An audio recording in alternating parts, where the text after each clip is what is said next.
Hello everyone, welcome to Civil Liberties Part 2. We're going to pick up with the Fourth Amendment because the Fourth Amendment is an extremely important amendment because it really was meant to make sure that people felt secure in their person and their home, and that any intrusion by law enforcement or any agent of the government would require a certain amount of evidence to establish probable cause. So what the Fourth Amendment says is this. It says the right of the people to be secure in their persons, houses, papers, and effects against unreasonable searches and seizures shall not be violated, and no warrant shall issue but upon probable cause supported by oath or affirmation, and particularly describing the place to be searched and the persons or things to be seized.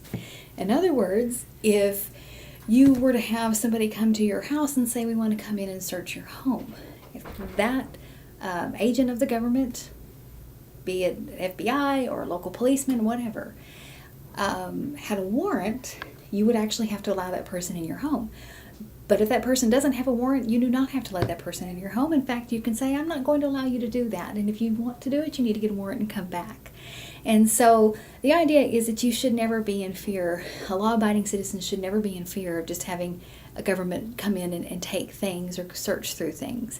Now, what's interesting about the Fourth Amendment, though, is how it's been interpreted over the last few years, because many of us, when we think of papers and effects, there was a time where people had large offices, you had some kind of file cabinet, things would just pile up. Well, in our modern age, a lot of people are not really printing things off anymore. In fact, I have a lot more files saved online than I do in my file cabinet.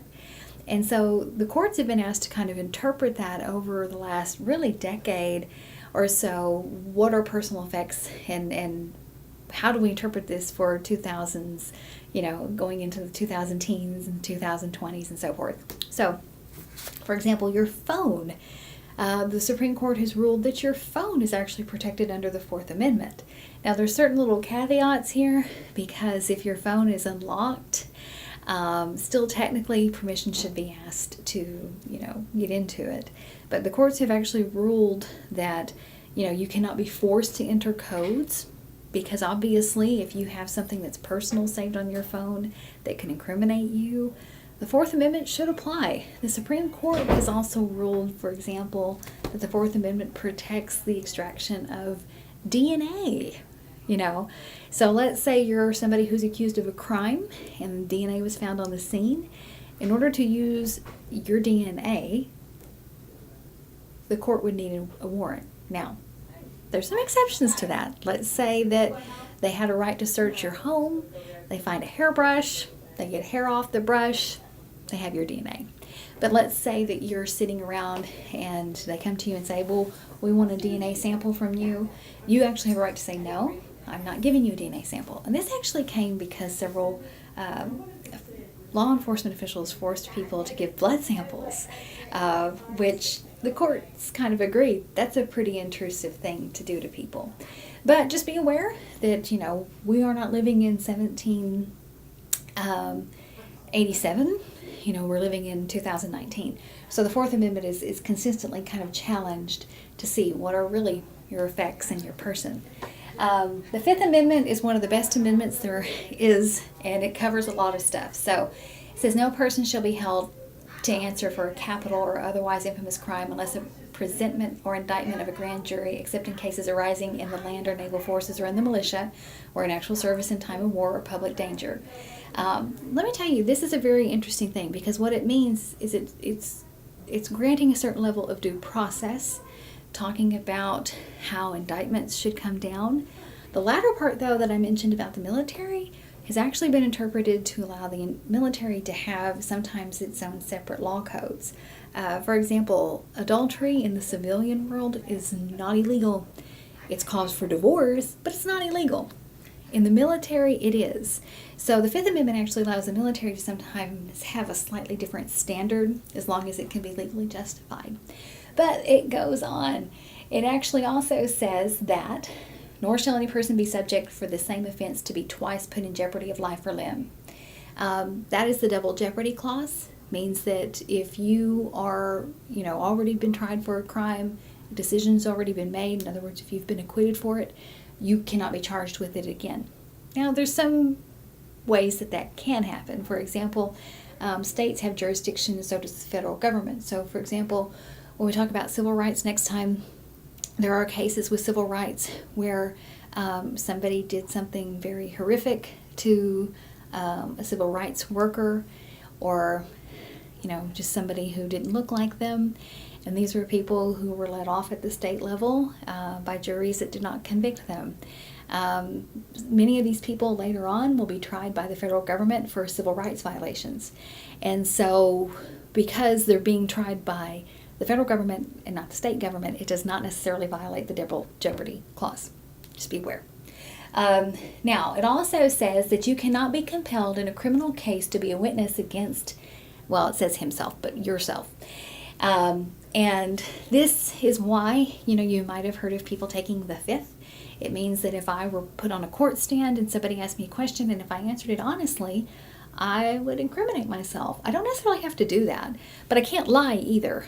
So if I were to lie and say, oh no, I had nothing to do with that, I wasn't there, that would actually be perjury and would be obstructing justice, and that's a criminal act.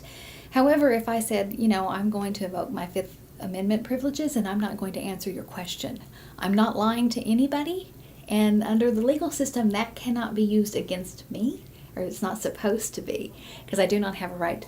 I do not have to testify against myself. The Fifth Amendment has been interpreted to also protect spouses, because if you want to try to find out if somebody might know, if somebody was somewhere else or what they did, a spouse is probably a good person to bring into the courtroom. At the same time, you have to have some kind of protective bond there in a marriage, and not have to worry about, your spouse being the person made to testify against you. It protects it, but a spouse can still do it if he or she wants to. It also states that you cannot be deprived of life, liberty, or property without due process of law, nor shall private property be taken for public use without just compensation.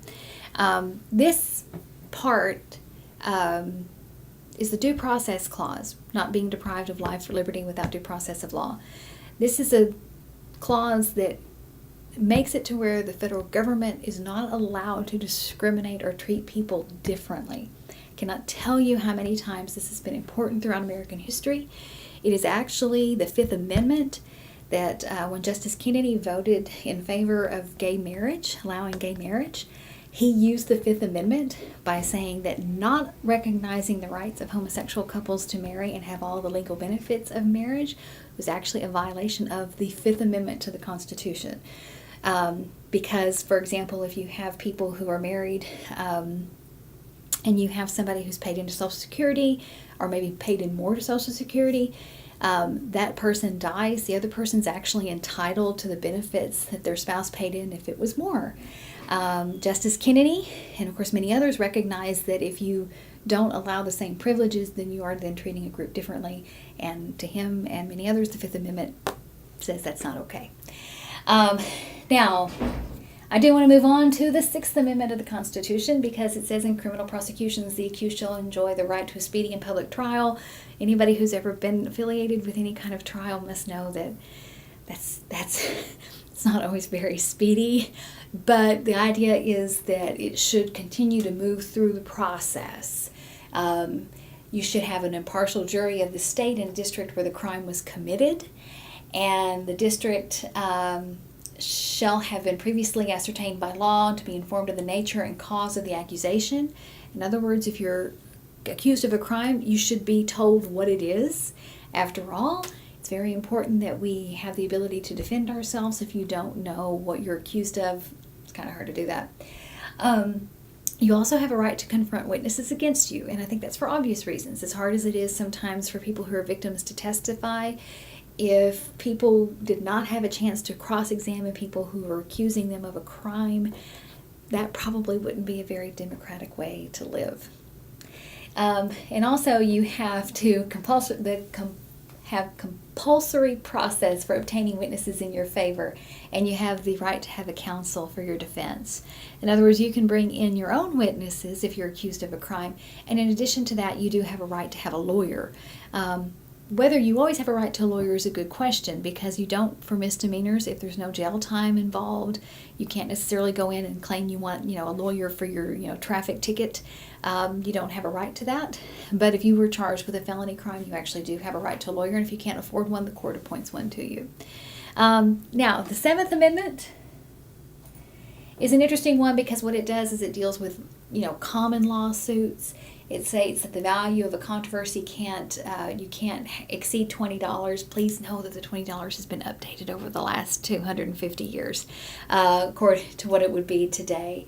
And this is also where you get the right to a trial by jury, and that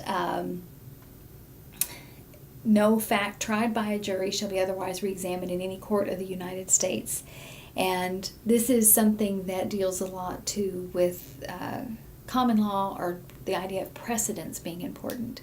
A large part of the laws that we have, many of them are the results of courts' interpretations of what is sort of the standard for a given day. And so, Seventh Amendment addresses that a little bit. Really quick, I want to talk about the Eighth Amendment, because the Eighth Amendment of the Constitution is one that is pretty short, but what it says is excessive bail shall not be required, nor excessive fines imposed, nor cruel or unusual punishments inflicted.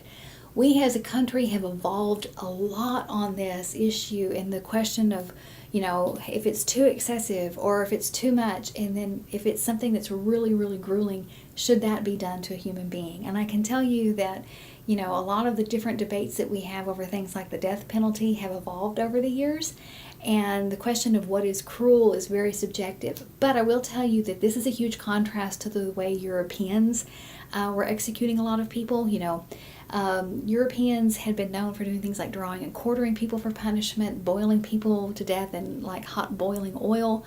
And these are obviously just extremely cruel things, and they were usually considered to be public spectacles. And so a lot of the Eighth Amendment is sort of meant to kind of rein that in, because if you're doing these types of things for public entertainment, that might say a lot about the people who are willing to watch these things for entertainment purposes. And in addition to that, our discussions about the death penalty have evolved over the years, because most of the studies and research shows that that doesn't really deter crime. In fact, states that have a higher crime rate typically are the ones that also have the death penalty, and there could be a multitude of reasons for that too. But I'm just talking about this as far as the discussion changing.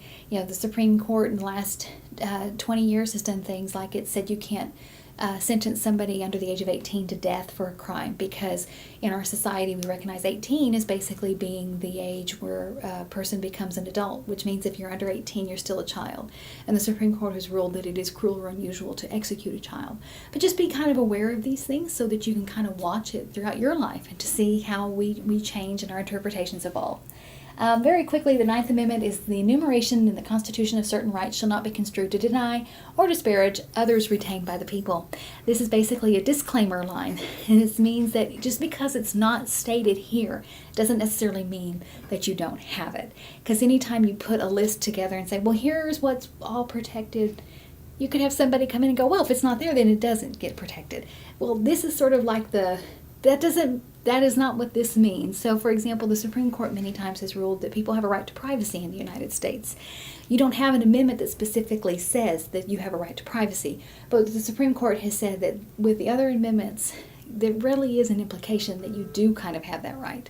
So, the 10th Amendment, hopefully everybody remembers, that's where powers that are not given directly to the federal government are reserved for the states, which really doesn't have a lot to do with individual rights, but it had to go somewhere. So as always, if you have any questions or if you need my help, please feel free to reach out to me through email.